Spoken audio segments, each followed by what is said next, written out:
two of the very best handgun makers in the whole wide world, Smith & Wesson and Walther, head to head in .22 Magnum.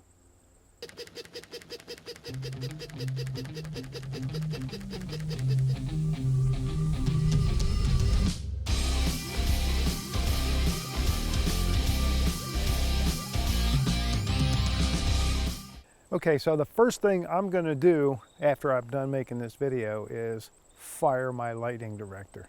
I mean, look at this terrible lighting out here. Yep, winter light, or at least autumn light, is upon us, and winter light is coming. So my apologies for the dappled lighting of bright and shadow.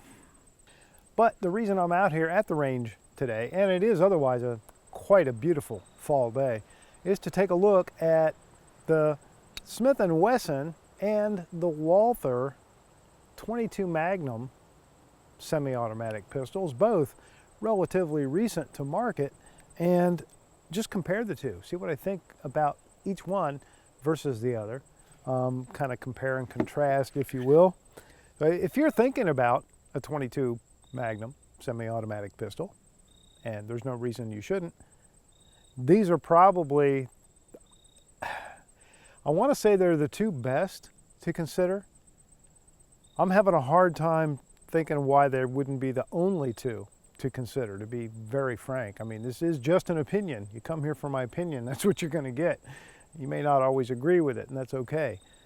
It doesn't matter what your favorite brand is, whether if you're a fanboy of somebody or you're a hater of somebody else or any of that, you have to at least admit Walther and Smith & Wesson are two of the very biggest names in firearms, certainly in handguns, and you know, arguably their quality is at the very pinnacle of the list of manufacturers. That's my personal opinion.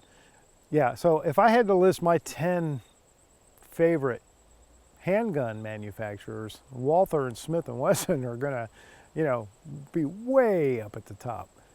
So when they both made a .22 Magnum, I was definitely interested, and obviously I've tested and reviewed each one of these separately. But I want to compare them because I think it's an interesting comparison to sort of revisit how each one approached the .22 Magnum round, and what they did the same and what they did different, and just point out the details.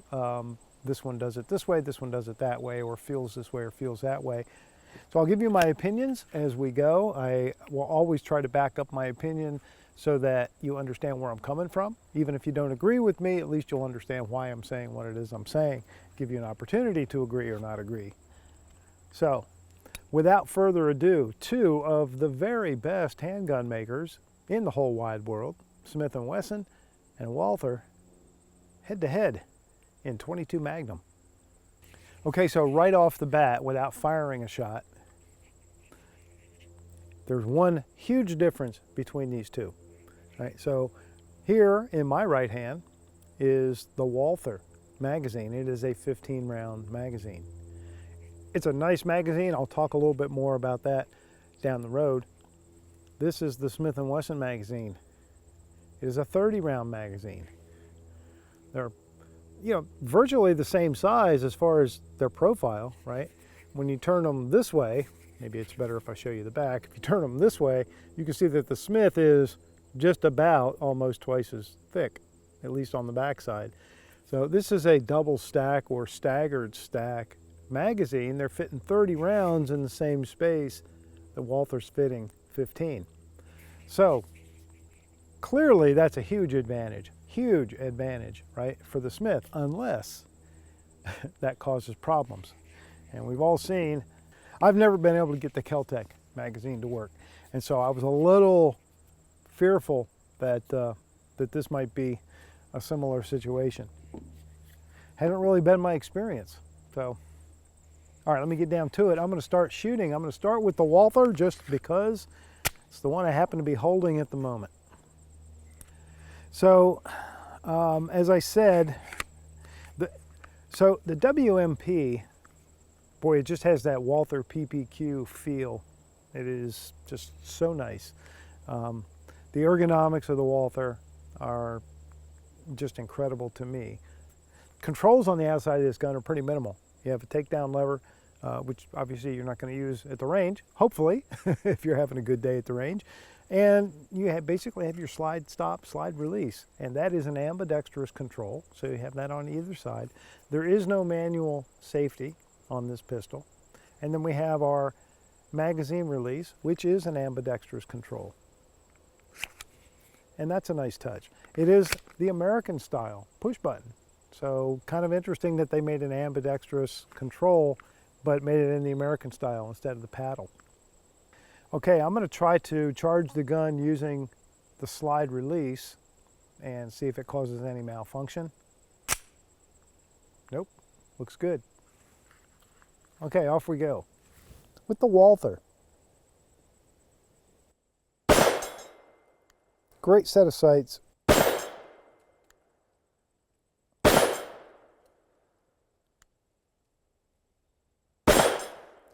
It is hammer fired, so there's a bit of a long stroke to the trigger, especially for reset.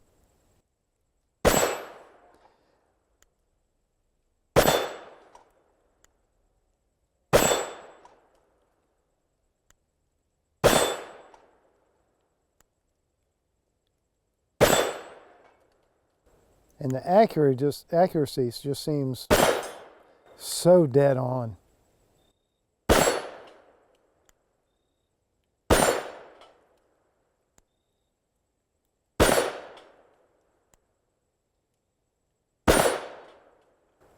Yep, this is one sweet 22 Magnum gun.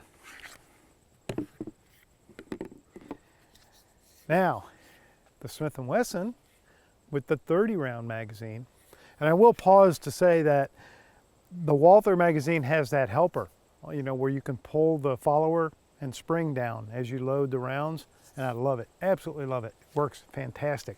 The Smith doesn't give you that, but because it's a staggered double stack type magazine, that's probably pretty impossible to do, at least very difficult. Having said that, the magazine loads really easily, considering it's a 30 rounder. By the time you get to that last 2 or 3, you know, you're feeling the resistance, but it's not anything like some others are.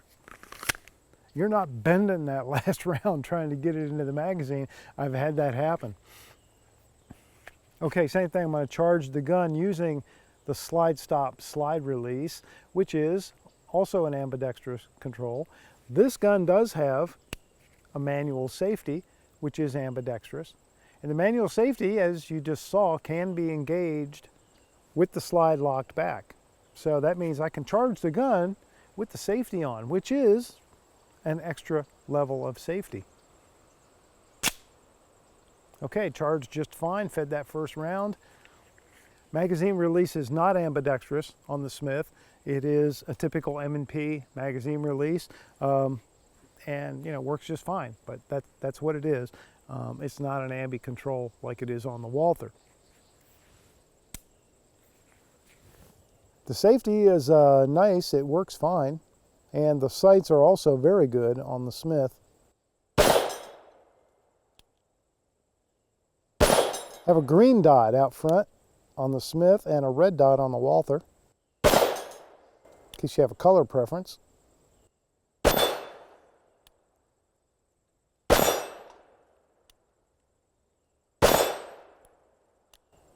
And it is also just accurate as heck.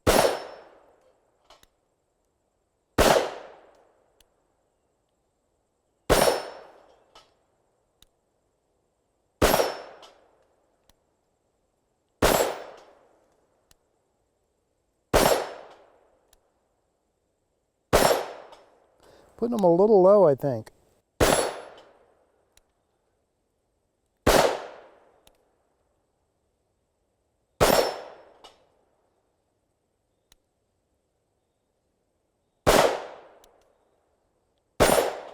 There we go.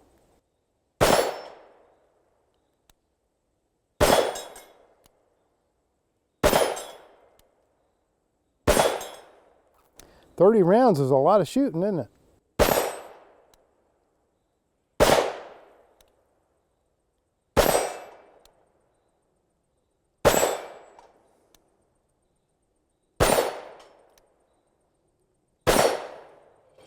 Hey, we moved one.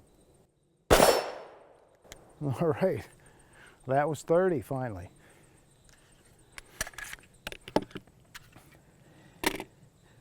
So both guns emptied the magazines, fed the first round, no hiccups whatsoever, no malfunctions at all. That's especially impressive with the 30 round magazine.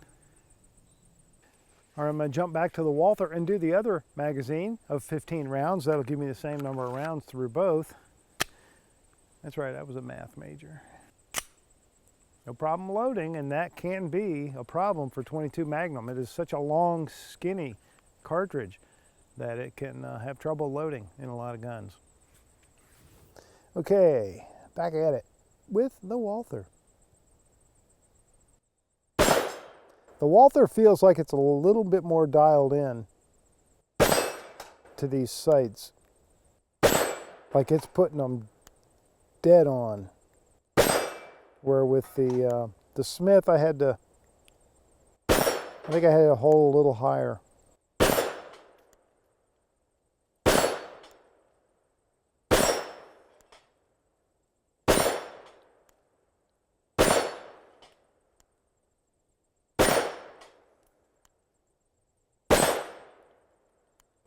Made that plate disappear.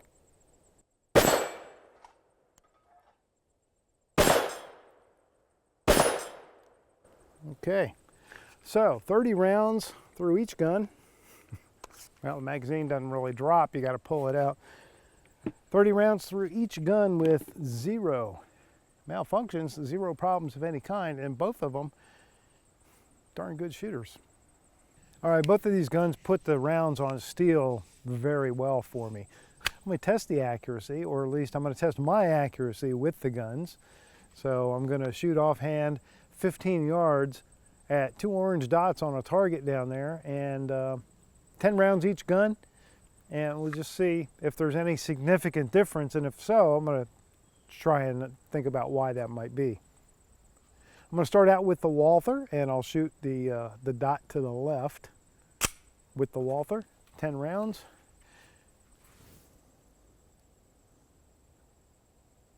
And I'm going to hold in the same spot with both guns for some feedback there. So I'm holding a 6 o'clock position.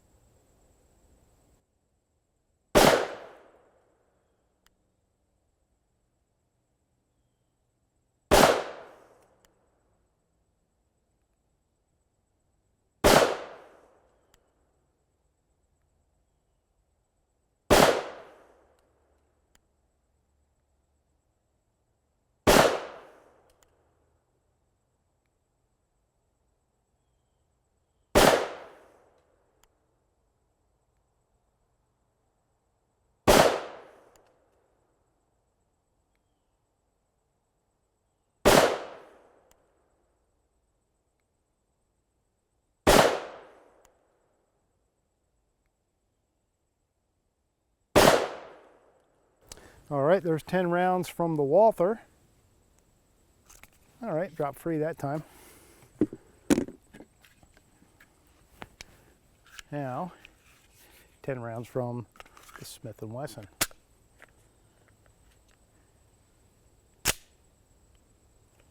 I'm impressed with both of these guns, the way they function. It's no small feat, let me tell you that.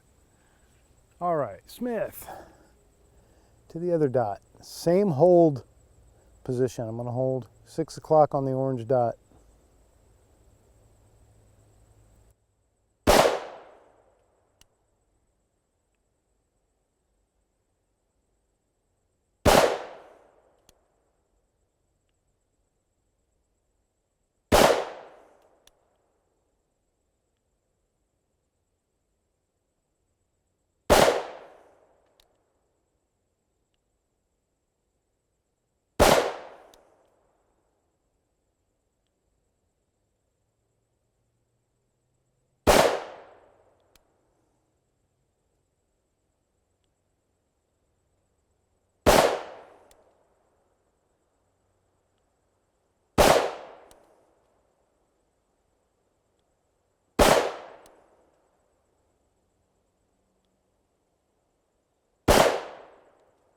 Okay.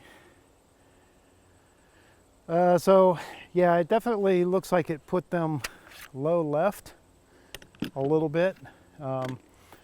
That's about all I can see at this distance, you know, with those small holes. So I can't really see group size or anything.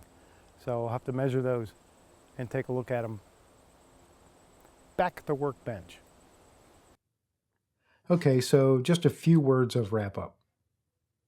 Again, this isn't about deciding that one's better than the other, but just making the comparison. To me, there are two key differences: the magazine capacity and the price. The M&P is $100 more than the Walther, but it holds twice as many rounds in the magazine. It also has a manual safety. The other differences are minor and subject to personal preferences. Things like ergonomics or the type of sights, things like that. I measured the two groups from the range and I was really fascinated by the results. The overall group size for the Walther was 2.018 inches compared to 1.760 inches for the Smith. Extremely close for offhand shooting, and I would consider that difference to easily be within user error margin. But looking at these two groups, even when I was taking the target down at the range, they looked very, very similar. And so what I found really interesting was when I measured the degree of separation in windage of both groups, they were almost identical. The Walther group was 1.08 inches at the widest spot, and the Smith group was 1.01 at its widest. These guns are both very accurate. So I don't think you can go wrong with either one of these pistols. If you want a .22 Magnum semi-auto pistol, these are the two to consider. Which one's right for you comes down to preferences and associated value, and maybe brand loyalty.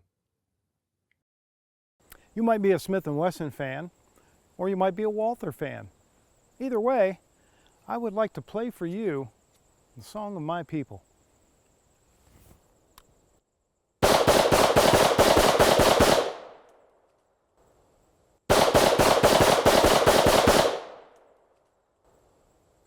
And hey, who knows? That might be the song of your people too. Let me know in the comments down below.